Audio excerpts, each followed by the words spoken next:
right, here we go. Welcome into a combine recap crossover. Alex Barth, Brian Hines, Taylor Kyles, Mike Kadlick, Patriots Daily, Patriots Beat. Good to see you, fellas. Hope you all enjoyed the combine last week.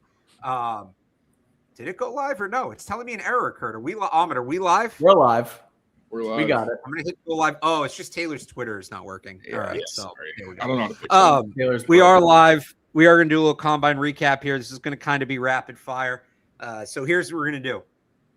Taylor texted us and was like, let's do a combine recap of standouts. But if we're going to do it, we're going to do it right. So we're going to hit each position. All four of us, each position.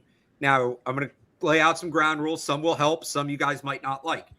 These are combine standouts. So this isn't your guy in the draft. This isn't, well, he was at the combine, but I watched the tape and I was impressed with the tape. No, we're doing people that raised their stock at the combine.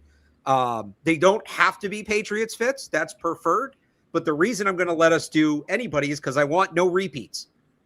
I want us to all give different names. I'm going to actually try to keep track of the order of who's going first so everybody gets a fair shot. Everybody understand the rules of the game? Yes. Yep. I'm nervous. Right. I am too. I don't know every position. I'll be totally honest, so I might have to pull something out of my hat. But so since Taylor's a little worried, we'll let him go first. First position quarterbacks. This is an easy one, Taylor. Okay, fine. Yeah, sure. I'll say Fernando Mendoza raised his stock. I mean, he didn't do anything wrong. Everybody knew he was the first pick. He didn't screw up. So for that reason, Fernando Mendoza, you won the combine for quarterbacks. Nothing crazy happened for him. And again, he's the number one pick. So it's pretty sure. Mike. Oh man. All right. I'm between two, but I'll take my my guy who also performed pretty well at the combine, and it's Drew Aller from Penn State. And we were just talking about it before we came on air, but he's the prototypical combine quarterback. He's 6'5", 225, rocket arm, can show off what he can do, layered throws, outbreaking routes, all that stuff in shirts and shorts. And he did exactly that. So, there's someone else who I'll see if Brian ends up taking him or if you end up taking him, Barth, that I think probably helped their stock a little bit more on Saturday. But I think Aller ultimately put himself back into the conversation as someone who could be a potentially fringe top 100 pick for a team that, might look for a developmental quarterback, whether it's a backup or someone who they can eventually turn into a starter. Real quick here, Mike. Drew Aller career versus Ohio State, Notre Dame, and Michigan. Winless. Yeah. 0 for 4. Okay. So against the four best teams he played, he never won. Combine standout, but I had to throw that in there. Brian, go ahead. I'll go Talon Green from Arkansas. Yeah, this was the layup. You got an easy one going last the first time. But just a freak athlete at 6'5", almost 6'6", 227 pounds. History at the quarterback position with a 43.5-inch vertical, 11.2 broad, which was like 5 inches farther than Anthony Richardson's from a couple years ago. And then he ran a 4.36. So he was just a freak athlete at the position. So I went with Green there. I didn't know if you were allowed to say, because is he still a quarterback or what? What's going on there? He told Stacey Dales, hell no, he's not working out at other positions. And like you naturally have the thought, right? I know some people throughout the Ohio State Terrell Pryor comps, but let's say he falls a little bit, right? Big board right now is 144. That'll go up. Let's say he falls to like one of those Patriots 6-round picks, but I don't think will happen. Should they take him? Sure. Yeah. I like it. Project. Why not? That's the point. Draft a quarterback every 2 years. All right. Let's mine is Joe Fagnano from UConn. Kind of what I expected. Good accuracy. Arm strength is there. It's okay. But I was impressed with a lot of guys. I'll go the other way. I'll give you somebody who stood out in a bad way. And I'll allow that too. We'll open it up a little bit. You can do stood out in a bad way. I had not fully. I had some J.J. McCarthy flashbacks with Ty Simpson because I thought he threw the ball okay. He had like one really nice out route throw, but like there was one that he missed. He threw it out in front of the guy, and the receiver I forget who the receiver was, but he makes a good play to catch up to it. And they're all like, "Wow, what a throw by Ty Simpson!" And afterwards, you're hearing, "What a throwing session Ty Simpson had." Maybe it's just me. Now, I said maybe it's just me with J.J. McCarthy, who's probably going to get traded here in the next couple of weeks. So what do I know? I had a little JJ McCarthy flashback with the way they were talking about Ty Simpson. Again, he was fine. He wasn't bad, but you wouldn't know it listening to the commentary. I think he did exactly what he had to do to stay as a mid first round pick. And I think that's what he's going to end up being. So I was hearing about it being this like teach tape throwing session. Let's move on to running backs. Brian, you went last time, so you get to go first. Running back standout. Your running back standout from the combine. I'll go the Navy boy, Eli Heidenreich. Very versatile player right there. You saw throughout his college career. Sorry, Taylor, but this is how the game's going to work this go around. But, how did you do that? You saw the versatility that he showed in college. He ran a 4.4 40. He had a 9.12 relative athletic score, and then looked really fluid in kind of the on-field drills as a pass catcher. He had almost over 900 receiving yards last year, even as like that running back, fullback, just moved all around for Navy. So I thought he was good in the drills and in the testing as well. All right. So Taylor obviously likes Heidenreich, but in addition to Taylor, who else stood out for you? I'll say Jeremiah Love, because obviously was already going to be a very high pick, but like top 3, top 5, like really how high does he go? And it feels like the top of this draft is going to be one where after Fernando Mendoza, positional value is just going to go out the window, because you got guys like Sonny Styles who could play receiver and be the next Megatron if he wanted to. So yeah, I think he helped the stock, because now I think it's a legitimate conversation of how high he's actually going to go, when obviously Ashton Genty went very high last year, but this can be the second year in a row where teams are taking running backs with picks that for a long time, we had a lull where teams were not investing these premium picks at that position. But if you got a game changer that can contribute in multiple ways, then I don't think there's any buyer's remorse for Ashton Genty. I think if anything, it's like, holy crap, he's really good, because that offensive line was doo-doo paper. So there you go. Jeremiah Love. Does it let me ask you, and I don't know how much you studied of Love, but just from what you've seen, him versus Genty as a prospect, if they were both in the same draft, who's your RB1? I haven't seen a lot of Jeremiah Love, to be honest, but what I have, I don't want to be disingenuous, because I studied Ashton Genty, so I don't want to do that. Jeremiah Love's fantastic, and the combine testing isn't very surprising, and I think it does make sense, because sometimes I think the combine can bring us to a place where we're taking too much of that as, too much of that value and placing it on the player, but nah, man, it checked out from what I've seen. All right, Mike. I'll take Jam Miller from Bama. They've always had a pipeline. He was supposed to be, not that he wasn't, he kind of fell off a little bit this year compared to what he did in 2024. And then he ran out and, we ran a decent 40, I think a 4.42, if I just read it correct. Yeah, no, excuse me. Yeah, 4.42. So maybe the speed puts him in. It's an open notes test. You can have the numbers up. Says NFL.com on my second screen. Come on now. Exactly. Okay. But no, I liked Jam Miller a couple of years back. I kind of forgot about him in this season, and to see his name on the 40 top 5 40s is good enough for me, especially when Taylor took Jeremiah Love from me. So I don't know how Brian beat me for the Navy guy. I thought I was being so slow. No, it's. I wanted to challenge you guys, because this is the time of year now where it's like we can't be. I don't really know him yet, so like let's open up the playbook here. Right, host all good names. I do like Jam Miller. Has some special teams upside too. He, I think, is actually a Patriots fit. Maybe we'll add this at the end of the answers. Like, is how much realistically of a Patriots fit is he? Yes or no? So Brian would be like, I don't know, 6, 7, 8 out of 10, something like that. Taylor would be a -2 out of 10 with Jeremiah Love, I would hope. I'm going to give you one, probably like a 4 out of 10. And some of that's where he's going. And that's Mike Washington Jr. from Arkansas. Really impressed with how well he moved at 6'1", 223. I remember watching him at Arkansas this year and his ability to break away in the open field. I did not realize he was doing that at 220 pounds. And you go back and you watch some of the in between the big runs and the way he can get his shoulder into guys. Seems like the kind of running back they want. Elliott Wolf talked about, wanting running backs that burst the hole, things like that.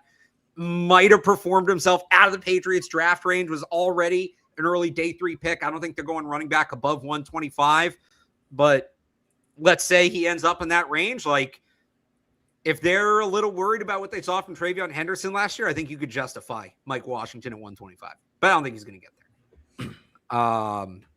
Let's go to fullbacks. No, I'm kidding.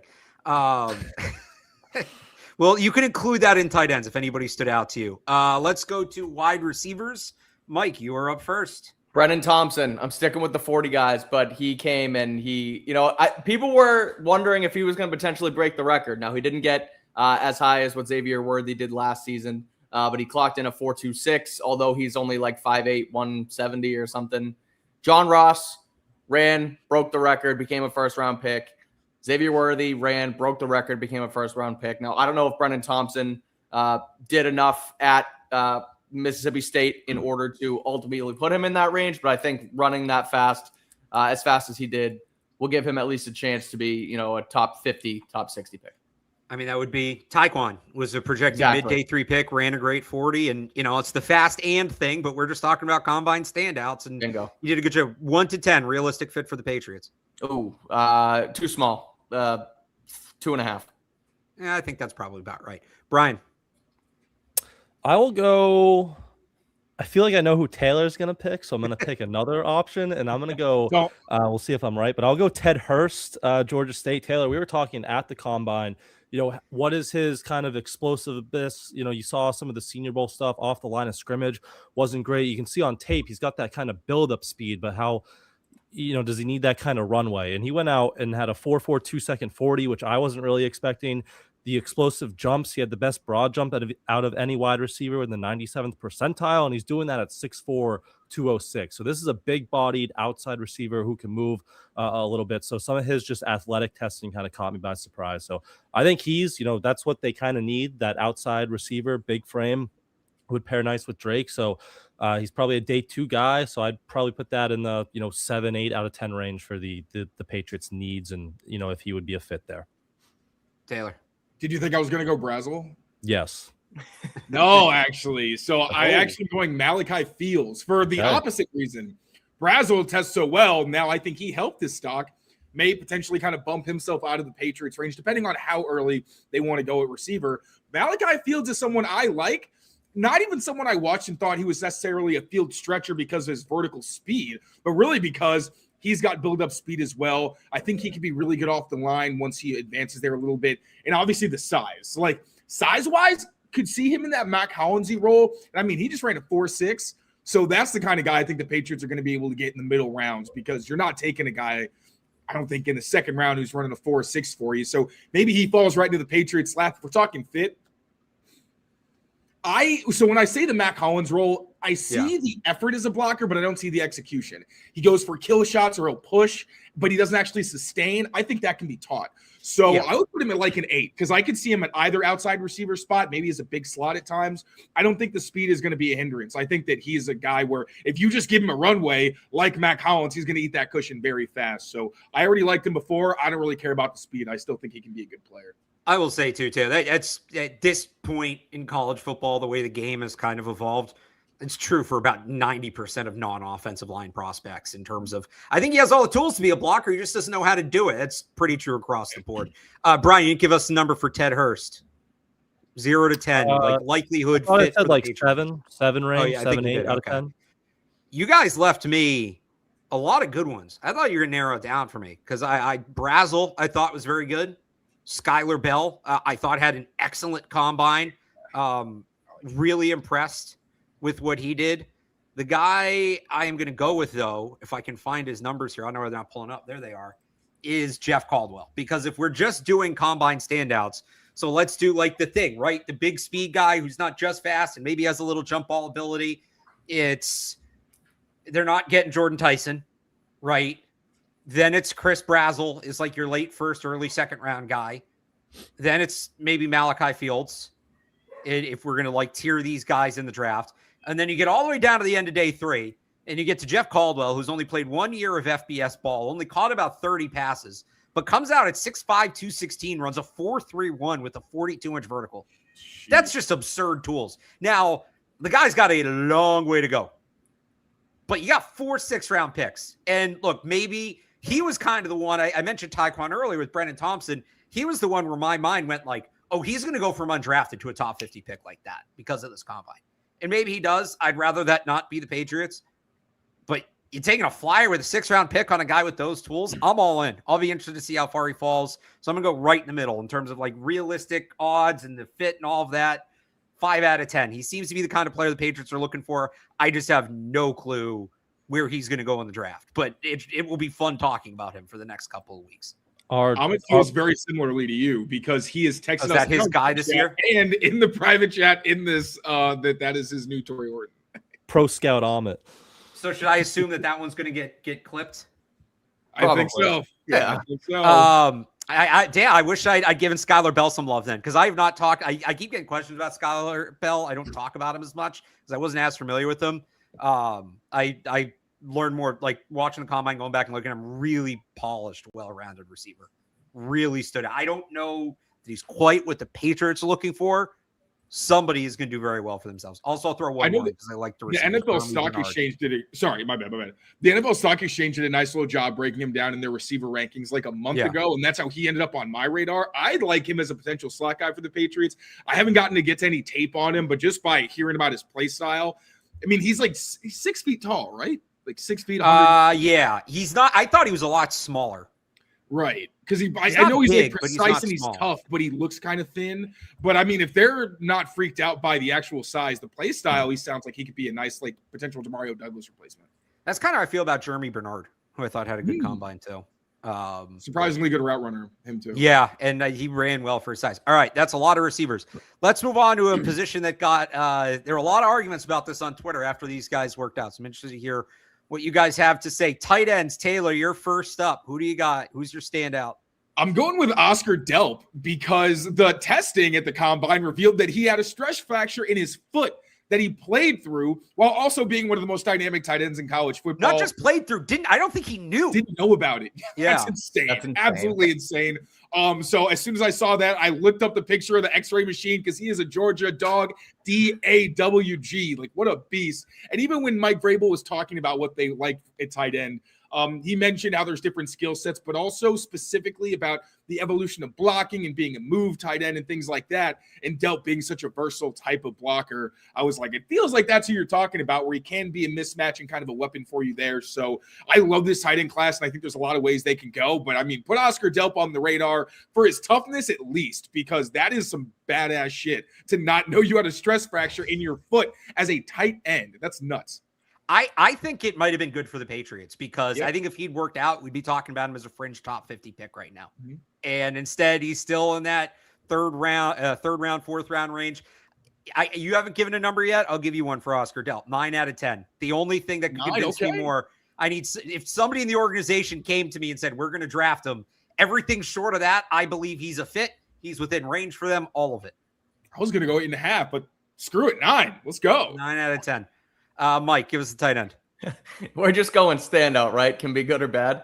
Yeah. Oh, I know. Miles Kitzelman's 4.9 40-yard dash where he gets caught on the hot mic, looking at the clock and going, "What the?" So it's slow as shit. Not a great receiver. Out of Tennessee, bounced around a little bit, but that was a great classic combine moment, which I'm sure we'll get a couple more of as we go through the rest of the list. But as a Patriots fit, he's a decent inline blocker. Not afraid to, shy away from, throwing a block out there. So Patriots need a wide tight end. Maybe he's like a 6.5, 7 if they get towards that in the later rounds. But that was a great. He struggled in the on-field stuff too. He was going through it out there. He's a 6th lineman. Brian, we got to Mekhi Lemon at some point during receivers, by the way, because oh my gosh, were you guys at his podium when he talked? No, I wish I was. Okay, I wonder if it was this weird in person.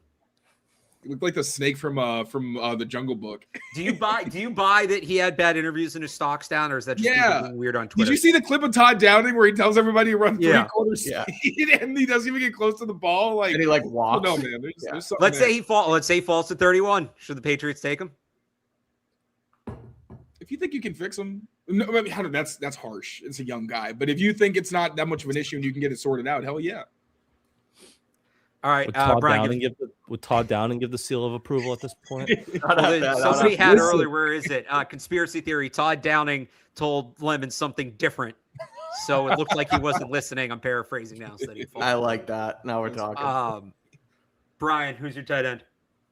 I'll go Sam. Is it Roush? Roos? Yeah, I think it's Roush, and that is the correct answer. Out of Stanford there, this is your blocking tight end. You saw on the on-field drills, he was moving the sled pretty well. 6'6", 267. And he ran a 4.7 at that time. And he also had the third best vertical and fourth best broad jump at that position. So pretty good athleticism for a guy that size. And we've talked a lot about the need for kind of that inline blocker to add to that tight end room. So I'll go Sam Roush out of Stanford there. Out of 10 for the Patriots. I like him like probably an 8 fit. Like he's right in that range that Vrabel kind of highlighted to draft a tight end, 4th, 5th round. And again, he kind of fits the need there. So I'd go pretty high up there with like an 8. I'm with you. Him and Delp, if they walk away with one of those two guys, I will be very happy. Slight difference there, but I think they both kind of get you where you need to get. Why not both? Or both. So if they do that, I wouldn't hate a receiving tight end too. I almost went with RJ Maryland, who I really haven't seen talked about, who I thought had a nice workout. But I'm going to go with another one of those hybrid, good blocker, good size, traditional wide tight ends, and that's John Michael Gillenborg. I've been waiting for this guy. Like, he was supposed to be in the draft last year, and he was going to be one of my like late day 3 sleepers last year. I thought people weren't talking enough about him. Went back to school. Clearly, it was the right decision. His draft stock continued to just move up. Measured in bigger than I thought. Solid athletic testing, not going to blow you away, but at his size, he just needed to check some boxes. Did that. I'll say like 7. I think they might go tight end a little early. Maybe if they double up Taylor, he's the second guy. I could see that. But definitely somebody, I don't know that I'd be as excited with as I would with Roush or Delp. Those are kind of the two guys for me. I don't think they're getting Kenyon Sadiq. That ship has sailed. He might go top 10. I look at the Chiefs at 9. Like, doesn't that make all the sense in the world? Yeah, especially if Travis Kelce retires. Yeah. Stowers is a slot receiver. So, to me, it's Roush or it's Delp for the Patriots, but I like Gillenborg too. All right. I'll give you guys a little break here. Or I don't know. I'll ask you. No, let's just do O-line as a group. So that's what I was going to give you as the break. O-line as a group. Brian, you just went last, so you get to go first. Out of the whole O-line. Okay, I'll go. I forget how we say his name. Ion Aker, Max Ion Aker. They said it during the broadcast, and I tried to write it down, and I missed it. And I think it's Ian Acker, or something like that. Ian Acker, because I always want to say Anchor, it was because it would be cool if his last name was Anchor. But Ihanachor. I just looked it up. Wow. Okay. Whoa. That is. We've done a lot of names over the years, and like I used to do play-by-play. I remember John Janiskevich of Ithaca Lacrosse. If I showed you his name, you wouldn't believe it. Great player. But this is one of the hardest names I've ever had. I don't know why I can't get it. Ihanachor. All right. What is the origin of that name? He's Nigerian, right? Yeah, but you never know. Yeah, it's Igbo. Very cool. So, Ihanachor. Means what are we looking for or that which we seek? So, hey. So, Brian, tell us why he's what the Patriots are looking for. We are seeking a developmental right tackle behind Morgan Moses, right? And there you go. Like tons of athletic traits, 9.91 on the RAS score there. And it just, he is new to football. He is a little raw, but the athletic traits, and you can see the flashes on film. Like he had one of the best performances against those Texas Tech rushers throughout the year. That elite duo there. Like he just feels like the perfect guy to sit behind Morgan Moses for a year, take a good amount of reps in training camp, and kind of build him up to eventually take over there. So you might be at 31 at this point, or you're definitely gonna have to trade either up from the 60s or back down from 31, whether it is. So you might have to get a little creative to get him, but the athletic traits, how young he is still, like I think that makes a lot of sense as a developmental right tackle. Taylor. I'm gonna go with Jennings Dunker. Damn it, Taylor! You stole mine again. I can go Blake Miller if you want. I can go Blake Miller if you want. Miller, because you know more about Miller. That's your guy. Take Miller. All right, so I'll go Blake Miller. And a lot of it is because he actually is very similar size-wise to what Morgan Moses was when he was coming out of school. He's actually a little bit bigger. And not only that, but he is an excellent, excellent athlete, much more athletic than Moses actually was coming out of school. So we already know I love the play style. I don't know that he's really pro-ready, but if he had to play and like Moses missed a couple games, I would feel pretty good about putting him in the game. Has some swing ability. I know Brandon Thorne wrote that he thinks he has the ability to play on both sides. Obviously, that's invaluable. The biggest issue would be he doesn't have as much power as a Morgan Moses. And like a Max Ihanachor. I'm sorry, that's going to take me a minute. But I think you're going to get more power from Max. And I think he's more of a complete package when it comes to the power, the finesse ability, and just all of that kind of mixed together. But outside of that, I think Miller's really good in pass protection. I think he can be a really good zone blocker. You could move more towards outside zone, which I think the Patriots wanted to do more than they have in the past. And the fact that Blake Miller is, I've said he's like Will Campbell. He's also an excellent athlete like Will Campbell, but he's got longer arms, maybe just not as much of that drive power as Will. But yeah, I thought he did a great job. And I'm going to be curious where he goes and whether teams think he is like a Roger Rosengarten, where you don't really want him to maybe play early, but he could if he needed to and somewhat hold his own. But Alex, I'm actually curious, where do you think he ends up going from what we know right now? Blake Miller, I had him going 29 in my last mock draft. I think there's a chance he's not even on the board for the Patriots. Fair. Okay. It's going to be weird to see what happens with I keep getting the two Utah guys mixed up. The one who had the shorter arms. Fano. Yeah, Fano. It's good because he's a guard. This is not borderline like Will Campbell. He is a guard. He was a projected top 10 pick. Our team's going to take a guard that high, and the reality is he's changing positions. So even if he is a guard, is he the best guard in this draft, or is it Vega at a Penn State? So you go from being potentially OT1 or OT2 to the second guard, but he is still a really good player. Like, so now, okay, if that entirely takes a tackle off the board, how high up does that bump Blake Miller in a draft that doesn't have a lot of tackles? It's going to be interesting to see. Monroe Freeling is kind of the guy. There's always one quick riser tackle. I think last year it was Membu. Remember, it was Will Campbell and Kelvin Banks like the whole time, and then Membu kind of came in around this time and shot himself into that conversation. Monroe Freeling's that guy this year. But yeah, Blake Fisher's a little more of a wild card. I don't think it's unrealistic that he's on the board for the Patriots, but I don't think it's a guarantee either. He's somewhere in the middle. All right, Mike, Taylor, 0 to 10 on 9. I put him in a 9. Yeah, I think that's fair. If he's there, I think it's really hard to pass on taking him. It's just a matter of, and it's like a big enough need. It's a premium position. It's not like people are going to say, "Oh, he's not going to play." He's going to play, whether it's as an extra tight end or actually starting in games. Like if you draft right tackle, he's probably going to play. All right, Mike, tell us about Jennings Dunker. Jennings Dunker, the greatest, as deemed by Rich Eisen, the greatest mullet in the history of the combine. He was absolutely electric out there. Now, I do have his numbers. I wrote about him yesterday because not only was he a viral sensation, but he also won back-to-back hay toss championships during his time in Iowa City. Of course. So he's just, an electric character, got the mustache, got it all. But he was tied for 6th in the vertical jump among offensive linemen. He had the 3rd fastest 20-yard shuttle. He played right tackle with Iowa, but projects as a guard at the next level. So, as far as a Patriots fit, me and Taylor actually did a quick 4-round mock draft during our show earlier, and Dunker ended up falling to us at pick 63. I don't know if that's going to happen anymore, given, the fact that, he kind of did put his name on the map at the combine, and not just for the flowing locks, but for his performance as well. So, I could see the Patriots taking a shot at him, whether that be as a developmental right tackle or as someone who could be a swing guy in the interior, depending on if they want to kick him inside. But if he's there in in the second round, I could see him being a Patriots fit. So I'll call it like a 7.5. So I'm going to go with another guy that maybe is a guard in that range, probably a little higher. Emmanuel Pregnan out of Oregon, a guy I've liked, guy that plays with a lot of nasty. I think could be a plug and play left guard, would make a lot of sense next to Will Campbell.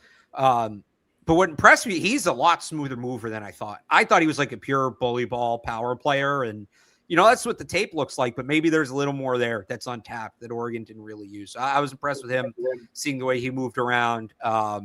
He's probably trade down from 31, and then would they use their first pick on a guard? I don't think you can rule it out. So I'm going to say like 6 out of 10 for him. He might end up being a tweener pick for them, but he can play. He can play, and I thought he had a really good combine. All right, before we move Alex, over to real quick, going back to Dunker, does he remind you of Wyatt Millum at all? Yes, that's a good comp. Because like persona wise, he's giving Cody Mock, but in terms of like what he's probably going to be from college to the NFL, I was like, this is literally Wyatt Millum all over again, or however you say his name. I'm sorry. So okay, good to know I was on the right page. Well, there's a little bit of too. If you want to talk about the personality,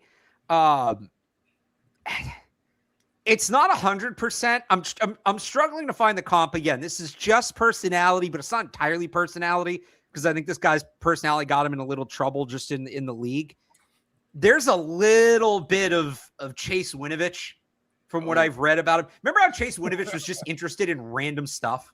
Yeah. Like he got really into New Hampshire and he was really into milk and things like that.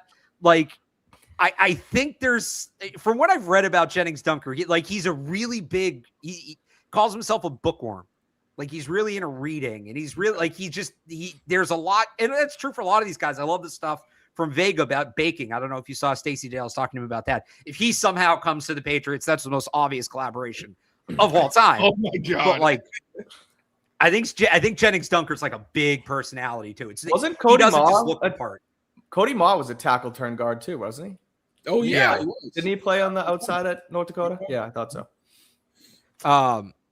So yeah, there's a little more. I'm trying to find a story. I can't remember where it is. But anyway, let's hear from our friends at Prize Picks, and then we'll get into the defense.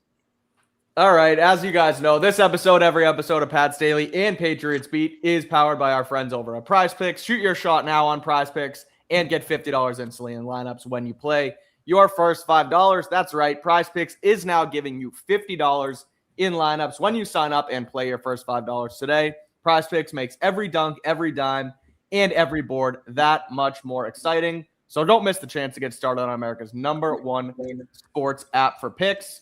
All you got to do is pick more or less on 2 to 6 player projections. And if you get your picks right, you can cash in and you can pick from all your favorite sports from basketball, baseball, hockey, UFC, soccer, and more. So download the Prize Picks app today and use code CLNS to get $50 in lineups after you play your first $5 lineup.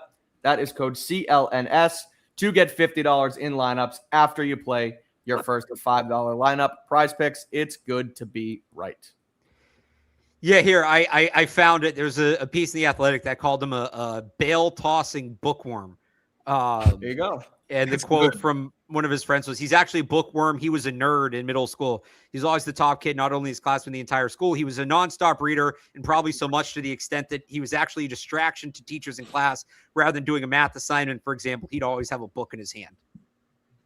So sounds just like Chase Winovich. Yeah. And he reads a lot of nonfiction too. So I think that's from this thing. So yeah, he's not kind of the meathead football thing. You think like, oh, mullet and tattoos. No, there's like a lot more there. So it'll be a bad thing. No, it's not. Good. It's really not. Nerd. As long as he focuses on football to the point where he's able to do what he needs to do on the field, which he's done to this point, clearly had a lot of success at Iowa. Whatever he wants to do off the field, I don't care. Just like, again, and the guy won't put the damn book down. Right. They'll have to put the playbook into a book. But no, I'm all in on him. I think he'd be great in New England. All right, let's move on to the defense. Defensive line. We're going to do defensive line, edge, linebacker. We're going to break these ones up because all three of these groups are pretty good. Mike, it's your turn to go first. Give us a defensive lineman that stood out at the combine. All right, defensive lineman that stood out at the combine. Oh boy. This is the open. You knew this was coming. Comes into play. Yeah, I know, but I didn't know I was going to be first. Let's see. You knew you had to do it eventually, though. Yeah. Yeah, I know you're right. I was trying. I have not. Oh, we're going to start with corners. David Gusta put up 37 reps on the bench press, so shout out that guy. All right, Patriots fit. 5 out of 10. All right. He's currently I'll have at better answers for DBs and edge, I promise. The he's Patriots are currently at loaded defensive 278 guy. on the big board. Come on now. Brian, go ahead. I'll go Zane Durant out of Penn State. This is a smaller interior rusher, but he can really shoot gaps, and he had the 5th fastest 40-yard dash by a defensive tackle since 2003 with a 4.75. So that's kind of a mold they look for, in this new defense, those guys who can penetrate, slip gaps, and Zane Durant kind of fits that bill, and you saw that with that athletic testing. For the Patriots? Play style wise, and he's probably a day 3 pick. So yeah, I would say like a 6 out of 10. I think it might be a little higher than that. He really seems like the kind of guy they're looking for. if they still have Barmore back, if they have Barmore back, which sounds like it's going to happen, and they'll still have Leonard Taylor and Corey Durden and those guys, maybe they feel the position's kind of full. But he fits the mold, I think, of what they want at defensive tackle. All right, Taylor, you're challenged on this one. No, I got one actually. So all right, news is Kaitasanga could have some suitors elsewhere. There you go. Not really a market where you're going to find another space-eating nose tackle. So how about Xavier Harris out of Ole Miss, 6'7", 330 pounds, 10-inch hands, over 34-inch arms, 34 5/8 inches. That's a big boy. All he has to do is just stand there. And I think that would be pretty beneficial to Robert Spillane and those boys. So, yeah, like my co-host, I am not the most well-versed on the defensive tackle position. So I was like, who's a big guy that could replace Tonga? And I mean, that's a pretty big boy. So I don't know if I'm profiling him right. Maybe he's a penetrator. I don't know. Some of these nose tackles have the most random skill sets for their body types. But Xavier Harris, I'm intrigued, young man. I'm going to go with another smaller guy just because I think they might have a type. I guess I could go Tim Keenan, who is the big guy, but he did not have a great combine. Tyler Onyedem from Texas A&M, 6'3", 292, really explosive, really good first step. Thought he moved good through the on-field drills. You can tell all his movements have a purpose, strong hands. Again, if they want that kind of smaller, more attacking type defensive tackle, he's another target, late on day 3. So you're not investing a ton in a position you already have, starting caliber talent in. But I wasn't super familiar with him coming into the combine. I thought he had a good workout. But no, Taylor, to your point, this is more I'll give you Daryl Jackson from Florida State. That guy is all limbs. I mean, his length is absurd. And to carry 315 pounds the way he does is pretty impressive. So if they want the bigger guy, he's a day 2 pick, but maybe him. I'm surprised nobody said Caleb Proctor. And I'll say on Jackson, it's a fit, but I don't know if that's where they'll take a defensive tackle. I'll go 4.5 out of 10. All right, let's go to the edge. Taylor, you're up. I am going to go with my guy, Cassius Howell, because the guy is almost an exact clone of Harold Landry. It's actually kind of freaky. They're pretty much the same height, same weight. They ran very similar 40s and identical 10-yard splits. The only difference is that Cassius Howell has the shortest arms that any human has ever had in the history of football, apparently. So that's going to be a pretty big, that's going to be a notch in his belt. Also, I think Sam Roush was shorter. Oh, I'm sorry. Yes. they're the only 2 guys in history with such short arms. And also the wingspan is very short, which as we know, it's not just about the arm length. The wingspan actually matters more. So he doesn't take up that much space. And it's going to be really interesting to see where he goes because the skill set, is he the biggest guy? No. But he's also a really hard guy to even make contact with. He's a very, very good rusher. And honestly, I understand people had concerns about his run defense, and maybe he'll never be a true every down player. I think he plays the run well enough that I don't think he's going to be a liability out there. He'll get got, but he's also going to get his as well, which I like to see in an undersized guy. And there's one play where he's also really good in coverage. I've seen him drop legitimately 20, 25 yards downfield comfortably. And there's there's some play, I forget who it was against, where he almost intercepts a wheel route. Just buzzes right under it, looks like a regular linebacker, and almost picks the thing off. So I really like the player. Figured he was going to pretty much test similarly to Harold Landry. He did. But where he goes, it'll be interesting. And I'll say fit, put him at a 7.5. Because I do think the shortcomings, pun intended, I guess, are pretty significant. But other than that, he's freaking Harold Landry prototype pretty much. Maybe not as much pop in his hands, but just enough. He's a fit. He is. That's what they're looking for. And as we learned last year, the arm length maybe isn't something that bothers them as much. So if he falls, that might be to their benefit. I'll just say this now to get it on the record. If NFL teams are going to let Ruben Bain fall, I'd start trading up for him once you get to the 20s. He falls that much? I don't think so, but there hasn't been an edge rusher with arms less than 31 inches to go in the first round ever or something like that. Yeah. So you're talking about a significant outlier. Yeah. Will Campbell didn't fall that far last year, so I don't know, maybe not. But I want it on the record that if the league's dumb enough to let Ruben Bain fall, the Patriots should be all over that. All right, Mike, go ahead. You stole my guy. He stood out with the sub 31-inch arms. He was, he's obviously a projected top 5 pick. We were waiting on the measurement, just like Will Campbell last year. It comes in short. Everyone freaks out. And then it turns out that the measurements are off again. So like you got to wait for their, their pro days to come out and see what these guys actually can do. But he was a star at Miami. We all know it.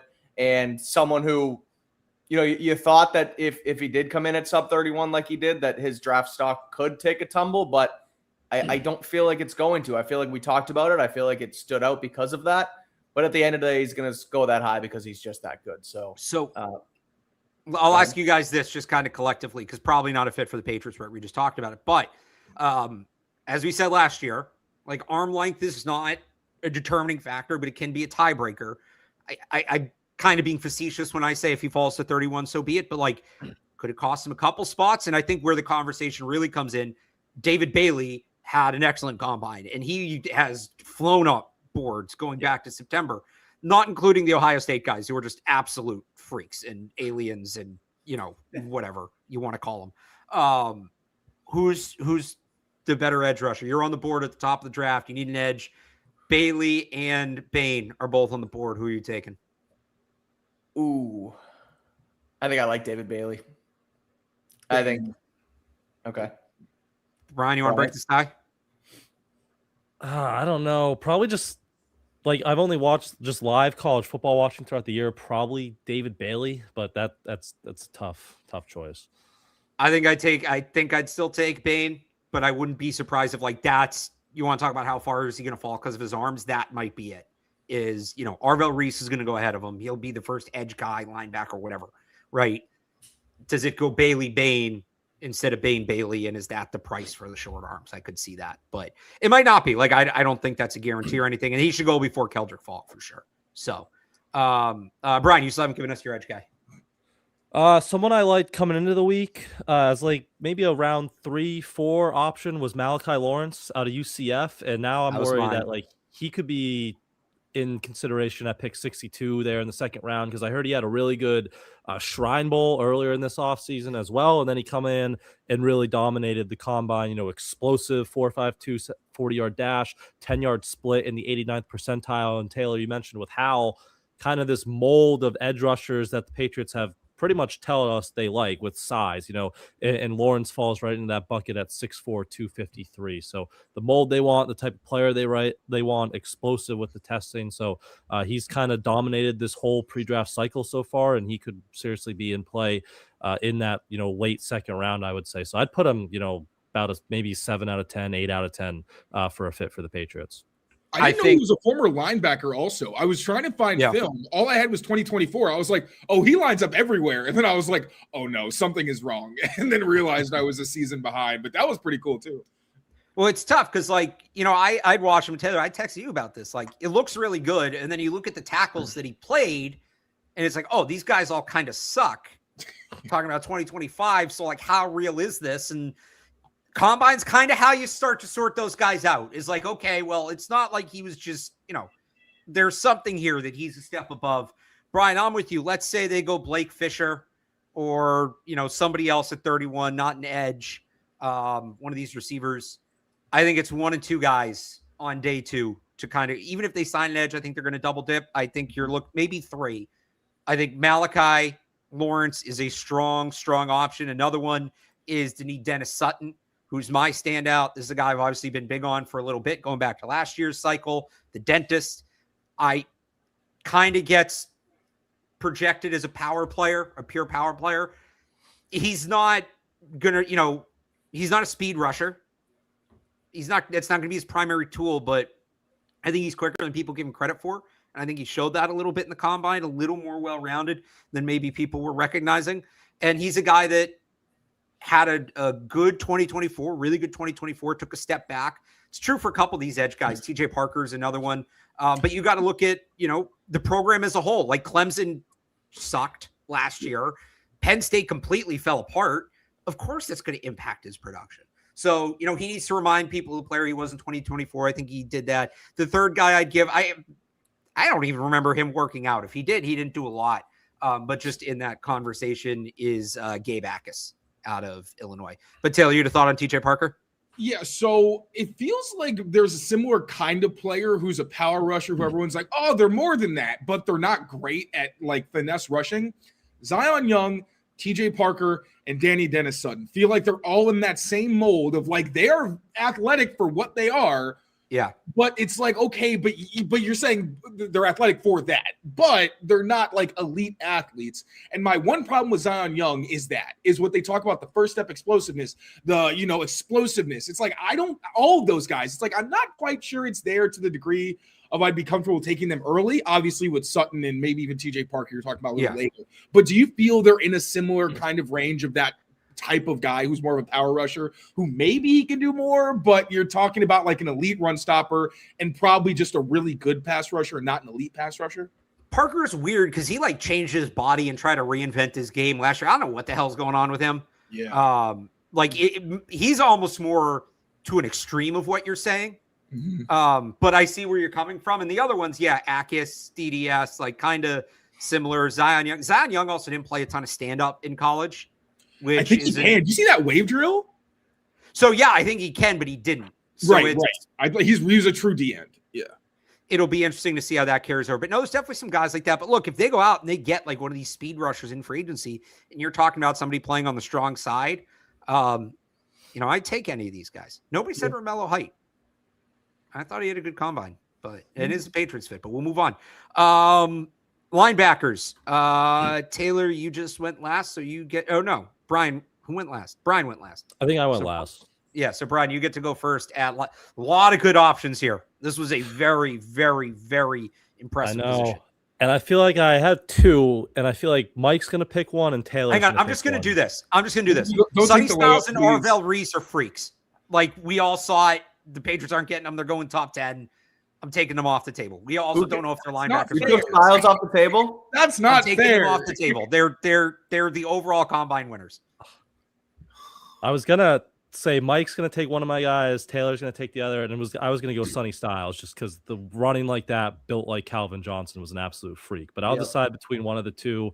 I'll go a little down the line. Sorry, Taylor. Caleb Elam's out of TCU, who shout out EJ tipped us off to at the combine.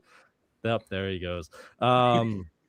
Hold on, lost his numbers here, but this is a bigger kind of linebacker, 6'2", 235, 40 pounds, but tested really well still, 4.47, second 40-inch vertical jump, which was the top linebacker, just not named Sonny Styles. So good athlete, can move sideline. You see that kind of on the film as well, even still, at 235, 240 pounds. So I thought he tested really well, and kind of a later round option, talking those 4-6 round picks, maybe a 5th rounder. So Caleb Elarms out of TCU. I'll give it like another, again, 6-7 out of 10 there for this Patriots fit.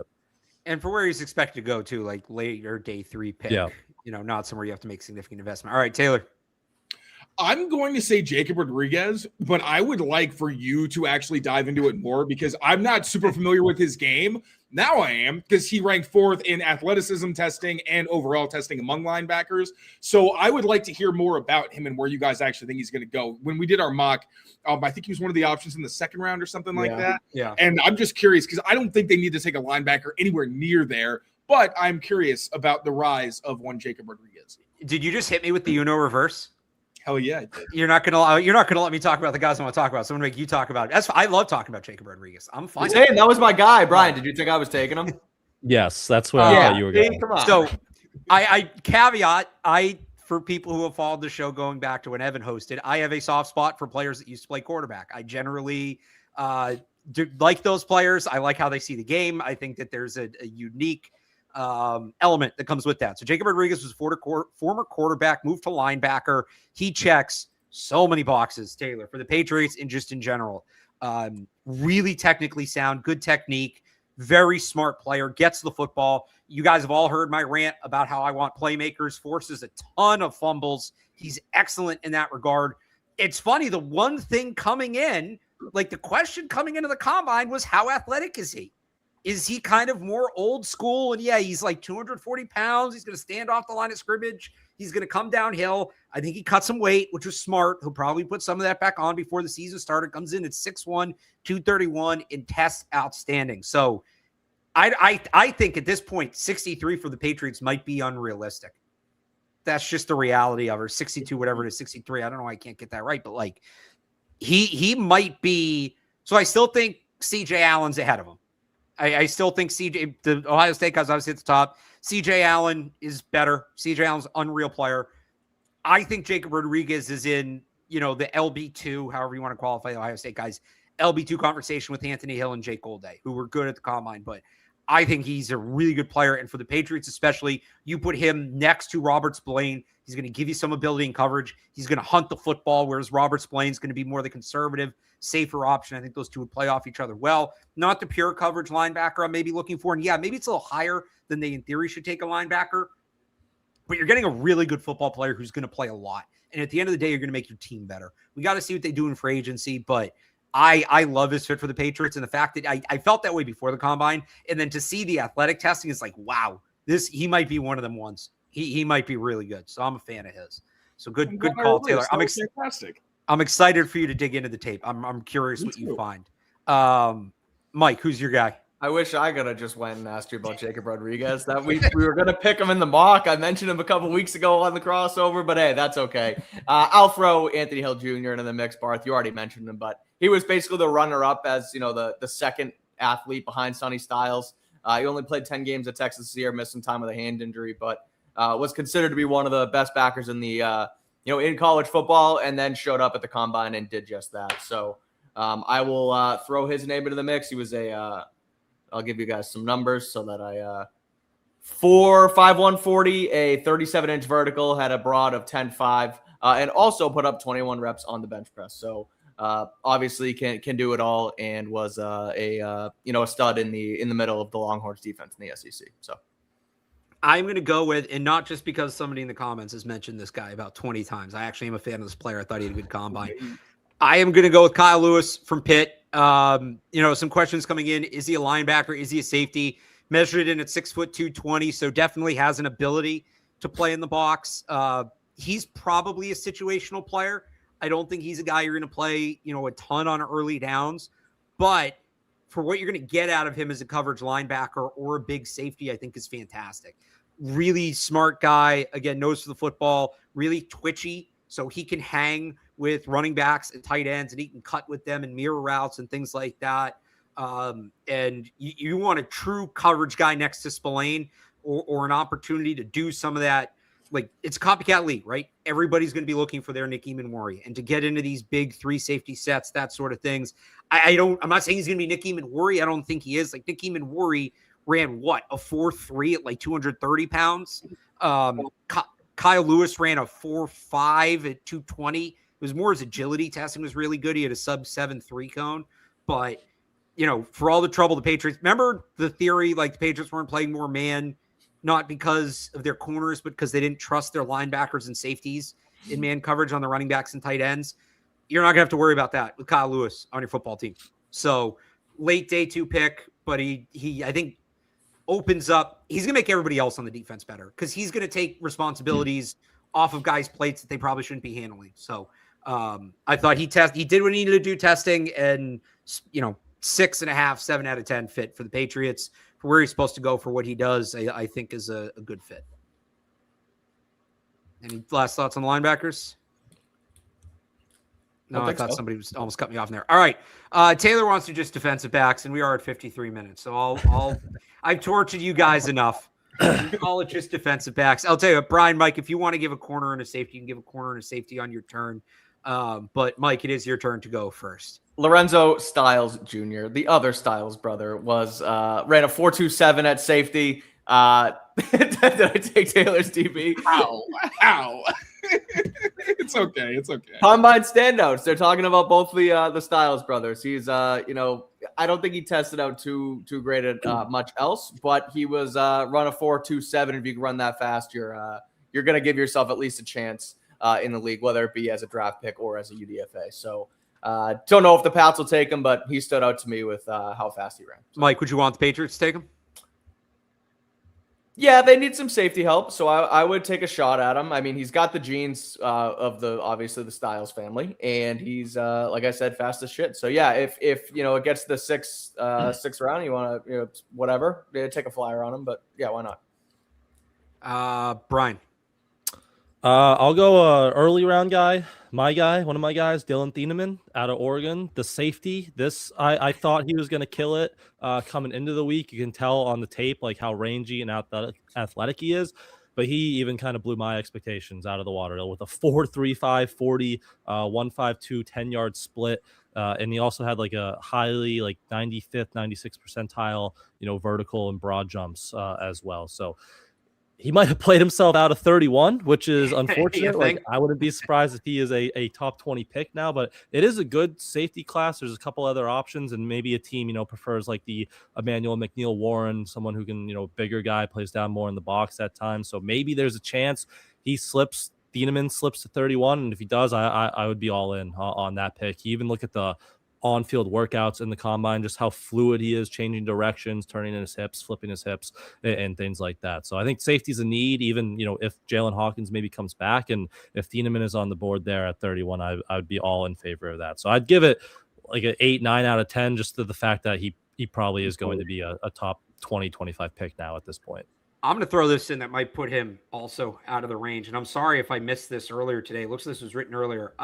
Corey Kinnan, I'm not super familiar. Taylor, this says you follow him. Do you know who this is? Oh, we had him on the show. Corey Kinnan. Yeah, Corey Kinnaman. Yeah. Okay, did he tell you the thing that he wrote about Caleb Downs? How late am I to this? Have you guys seen this? No.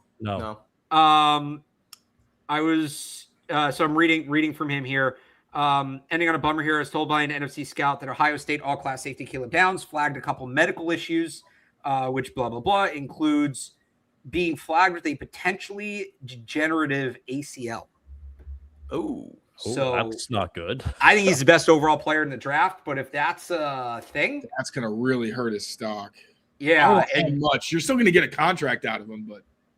Well, let me ask you this. And a fifth-year option. Let's say Downs is the top safety still, regardless. Mm-hmm. Is Thieneman, did he pass McNeil Warren? Is he safety too for you, Brian?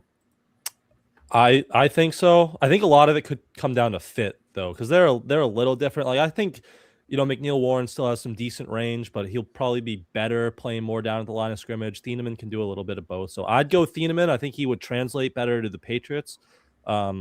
And I'd probably put him at my overall safety too, but I think it was just kind of a flavor thing moving forward for the rest of the league. All right, Taylor, who do you got? I'm not gonna lie, I looked frantically. I don't know anybody else. So this is two positions. This is corner and safety. I know, and somehow Thieneman, I figured somebody was gonna take. I thought I was gonna get Lorenzo Styles. I'm sorry. I'm not gonna lie to you. I don't know the rest of these people. I don't. All right, I'll give you two. I'll give you a corner and a safety. I got two at corner. I don't know if I should go Dalen Everett or Charles Demings. Am I the only one? Like Mike, could you have named somebody else? I'm looking at the list to see if any would have. I guess you guys flew back on Friday, right?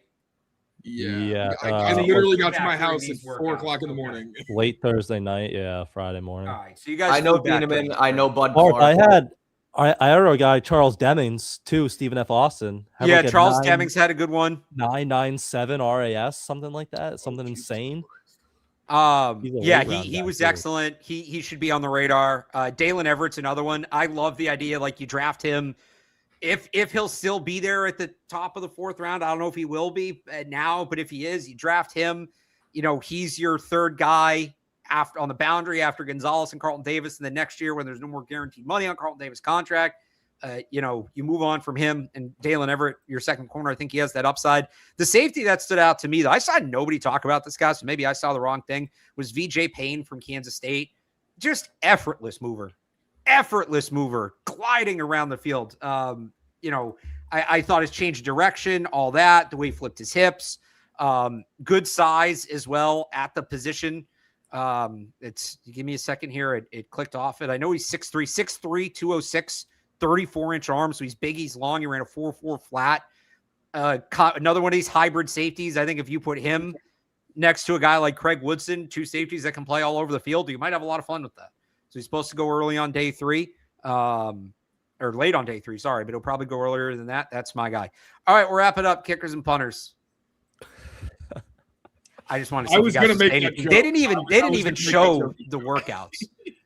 No respect anymore. I know. I'm bummed because like they might need a punter.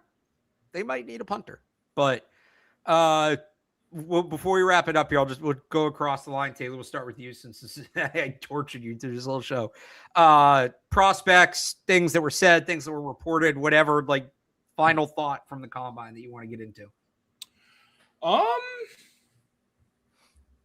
I'll say that it was very interesting that Vrabel specifically mentioned tight end when we asked him about what position or when he was asked what position he liked most in the class, and didn't mention anymore. Now, of course, he also acknowledged that he hasn't watched a ton of these guys, but if he watched tight end first, or at least knew enough about them to speak on them, that does say something. So I know in our mock draft, we double dipped at tight end. I don't know how realistic that is, but I mean, I wouldn't hate if they got a couple of guys in the mid rounds, assuming the rest of their needs were actually met. So just finally the year where they actually invest in drafting a tight end and stop kicking the damn can down the road, which you can do when you have Hunter Henry and when you find all these really good number twos. But I'm excited for them to finally get somebody young for Drake to, grow with and develop with. So that'll be fun.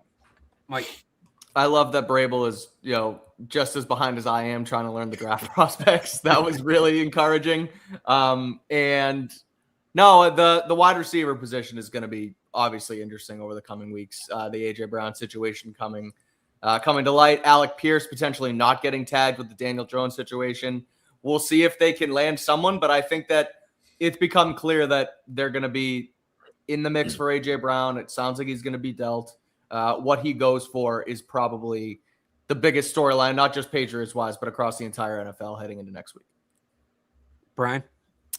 Well, the other position, Vrabel mentioned tight ends. The other position he mentioned was edge. He liked the edge class. Elliott said that as well, and he said it's a need. So it feels like, we'll see what happens with Kayvon Chason in free agency, but this feels like a spot where they will sign one and then draft one probably pretty high, and maybe even double dip in one of those spots. So, then one of the names that was getting thrown around a lot was Zion Young out of Missouri. That's someone we didn't talk about in this show. I don't think he ended up testing. He did some of the on-field drills, I think, and looked fairly well, but I don't think he did any of the testing. So Zion Young out of Missouri could be an option in the back half of the first round, but definitely feels like this kind of whole edge depth chart is going to be remodeled a little bit over the next few, weeks or months. Barth, what do you make of Zion's off-field stuff? Like the tunnel and then the DUI? Yeah, I mean, it's not ideal, I would say that it seems like they're kind of changing their approach to some of that stuff, and we can debate, to what extent they're doing that and if it's right or wrong or whatever. Just in terms of, do I think they will draft him? From what I've seen, and maybe there's more, I forget the name of the reporter who comes out with the thing like 2 weeks before the combine that usually has all the dirt in it. So, I only know what's out. I am not covering anything up or anything like legitimate. I only know what's out there. Whether you think it's right or wrong or whatever, just from kind of how they've operated, I don't see anything in there that would prevent them from drafting him. Now, it's a factor, and if it's like him or Cassius Howell, maybe they go with Cassius Howell because they don't want to worry about that. But, the DUI stuff you have to take seriously, and I'm sure that they'll ask him about it and they'll vet him about it. But I don't know, just the way they've operated lately, I don't think it's something that would prevent them from drafting him. Fair enough. But I was a little surprised to see him, not just for the Patriots. I was a little surprised to see his name come up for as many teams as he did. So maybe there's something the league knows that we don't, that there's something there that is turned around. And obviously we've seen guys, how high did Jalen Carter go? Remember, he had to leave the combine because he got arrested or something. 10 or 11, I think it was. Yeah. So I don't remember exactly what happened. Do you remember that? I'm not making that up, right? Jalen Carter was supposed to speak, and then he had to go to. Yeah, I don't think he was there. He literally was early. He was there and then left the next morning or something. Oh, that sounds right. He landed and then had to go back to Georgia to meet with police or court. Right. So and he went. So it's the NFL, and I don't think Zion Young's as talented as Jalen Carter, but those are things that haven't been issues for teams in the past. Again, whether you think they should or shouldn't be is another conversation. But if we're just playing the predictive game, I could kind of see it. So we'll see what happens with that. Don't say that. by the way. No. Don't No, say it's different, Not right? even So close. that's more. very different. I would have a very different answer if that was. Remember, Yeah. we stopped talking about Mike Green last year after that. But didn't he have like a bad season too? Didn't he end up not having a good year for the Ravens? I could not tell you off the top. He like That what probably he was helps. he was statistically he was good as a pass rusher. I know. Was Like, he? he wasn't Okay. terrible for them. But anyway, so we'll see, and that's kind of how the pre-draft process plays out. My final thought on the combine. I'm just gonna take a league approach here. Good that they are no petitions to change the tush push this year. After the Eagles weren't as good at it. What a concept. Maybe it wasn't an unbeatable play. Maybe it wasn't worth bitching about. Maybe it's just, hey, they built a roster that can handle this one play. Credit to them. Figure out a way to stop it. The Patriots were on the right side of history last year when they voted against banning it. The UFL banned it. That's a loss for the UFL. They also added a 4-point field goal. Starting to lose me there. Very gimmicky. Well, so here's the thing about the 4-point field goal. We can go to this real quick. I forget what the yardage is. I think it's 50 plus. But whatever the yardage is, there's two very interesting scenarios that now play out. Let's say you're like, it's 3rd and 15, right? You're a yard inside the 4-point field goal. Do you try to move the ball closer and make it more manageable or pick up the 3rd and 15? Or do you need the ball so you get a 4-point field goal instead of 3? Same thing late in a game. If you're down 4, at what point do you stop trying to move the ball to ensure you can tie it? I would love to see NFL coaches figure this out. They would butcher it. That's the only reason I'm in on the 4-point field goal, but I don't want to see it. I don't know if you guys have any thoughts on that. That's not where I thought this was going, but it's an interesting football conversation. On the heels of the tush push, I wrote 3 rule changes the NFL should make with no proposals coming. I wrote this up here we go. SI.com last week. We can Oh, get it's into a it. 60-yard field goal, not 50. 60. Sorry, continue, Mike. No, you're good. Yes or no, make roughing the passer reviewable. Yes. Yes, that's a slippery but slope. like man. that like expedited review. Yeah. It should a buzz down review, but not challengeable because it would be challenged too much. It would slow the game down. But a buzz down review, yes. Okay. Number 2, change pass interference from a spot foul to a 15-yard penalty. Blanket No. 15-yarder. No. NFL receivers are too good. You're just going to have corners tackle them as soon as they're about to get beat. Because if you know it's a 15-yard penalty, you're about to give up a 60-yard touchdown. You're going to tackle them every time. That was the argument against it, but it also feels kind of cynical to think that they're not just going to try and play defense because they also think they're that good. If you have a chance to stop a 60-yard play and you don't, you're going to get pitched out by your coach. That's also fair. Last one. It's not like the rules not being manipulated already. Like, Right. Last one. Eliminate fumbling out of the end zone, resulting in a touchback. I've been swayed on this. No. The end zone is different. You should be punished. Yeah, But- the end zone is But different. you're also giving it your all to try and score a touchdown. So I said Right this. about it. I said right. this. Flip it the other way. If you fumble the ball out of bounds anywhere, the defense gets it. Okay, that's a lot. interesting. That's a lot. But what's All why security is is the end job zone- security. I said kick it back to the 20-yard line. So that's what I used to think. Like, go back. Okay, it's 1st and 10 from the 20. But now, like, if it's 4th down and you're not going to score, you just kind of roll the ball through the end zone and get a free set of downs. If you have a clear path, I don't know like how let's that say you're would getting work. tackled from behind, it just becomes bowling.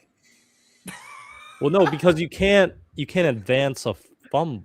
That wouldn't be advancing though, because someone's You'd not have picking it to up. put enough on it that it gets through the back of the end zone or get the angle so it goes out the side. I just think that if you're, and I get you have to hold on to the football, like I do. That's the ball security job. But if you're diving and you drop it in the end zone and you just lose the football, like I get that it's different than out of bounds. But how is it that much different that you completely lose possession? So I think it's strong. my buddy has a great answer to this one, which is you should have to snap the ball from 5 yards in the end, deep in the end zone. And you have to run your first play. There was some gimmick league in like the 80s that the end zones had yard markers in them.